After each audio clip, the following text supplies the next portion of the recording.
নমস্কার বন্ধুরা, আমি শ্রাবস্তী চলে এসেছি একটা ছোট্ট ব্লগ নিয়ে। এই যে ব্লগ বলতে কি, এসছি কল্যাণের বাড়ি।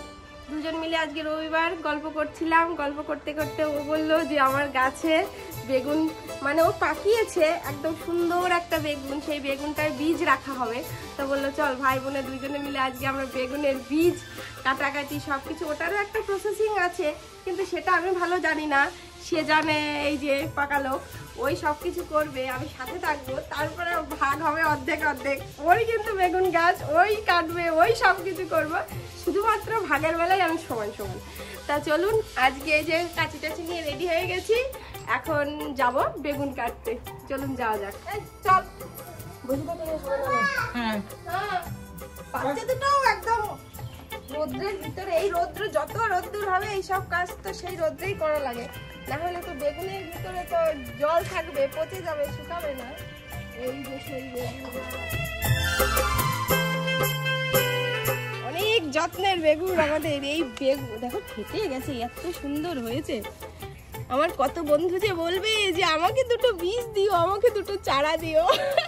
হ্যাঁ বন্ধুরা, আমার সব বন্ধুদের বলছি, যাদের বীজের প্রয়োজন, চারার প্রয়োজন, অবশ্যই এই আমার তারকনগর বাটিতে চলে আসো, পেয়ে যাবে। কেননা এই একটা বেগুনে মনে হয় কয়েক হাজার চারা হবে।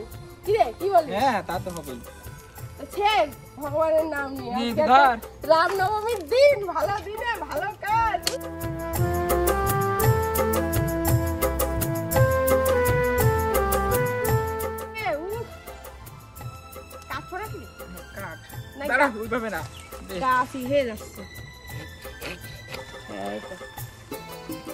এই দেখো আমাদের সেই সেই বেগুন।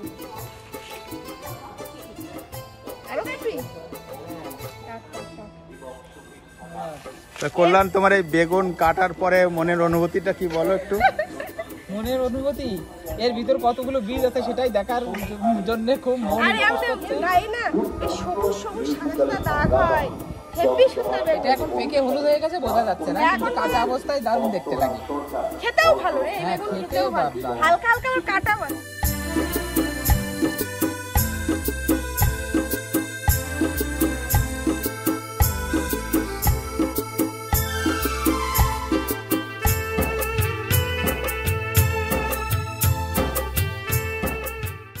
চারা কবে দেবে?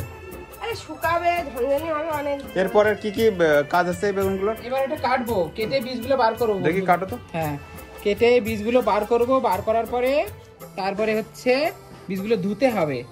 কাটো দেখি এর মধ্যে কত বিক্রম আছে। ধুতি হয় কিসের জন্য? না ধুলে মানে তাড়াতাড়ি শুকায় ভালো। না ওর উপরে একটা পর্দা থাকে, বীজের মতো থাকে, ওই জন্য মানে ভালোই হবে। দেখি এর মধ্যে কিরকম বীজ আছে। সেটা তো আমাদেরও দেখার বিষয়। দেখো হাঁটিয়ে গেছে, বুড়ো হয়ে গেছে, ওরা কি কিছু আছে? নিচে বসে করো তো, ঠিক মতো সিটে ফিটে না যায়।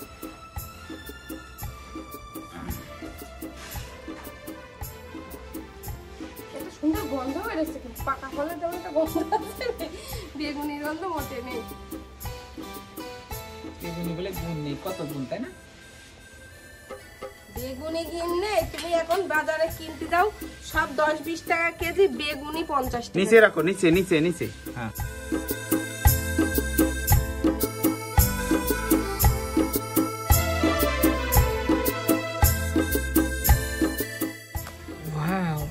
পোকা হয়ে গেছে রে, পোকা হয়ে গেছে কি?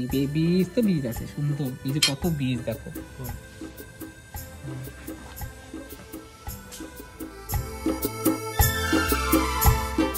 এই ধরনের এই দুটো বেগুনি তুলেছি না, আরো বেগুন রয়েছে। এই দেখো সব বীজ হয়ে বসে আছে, কিন্তু এইগুলো হচ্ছে জাতটা একটু আলাদা জাত। এইগুলো এরকম ব্লু কালারের বেগুন হবে, এই জন্য এইগুলো আলাদা দিন এর প্রসেস করব, কেননা একদিনে করলে না সব বীজগুলো মিশে যাবে। এই যে যেমন এইটা জাত হচ্ছে আলাদা, এইটা যেমন করে রাখা হয়েছে এটা আলাদা জাত।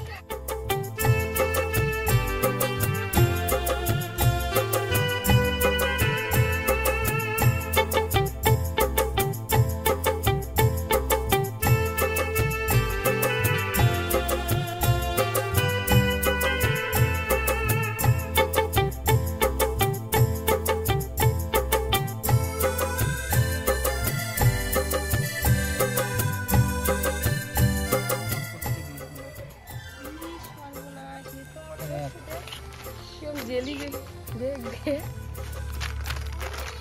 দে দে দে ঠাকুরের নাম করে দিয়ে দিই।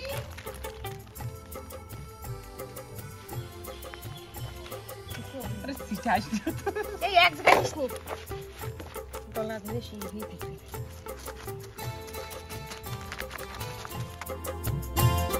তো বন্ধুরা আজকের মতো আমাদের কাজ এখানেই সমাপ্ত। রোদ্রে শুকাক এবার 3-4 দিন।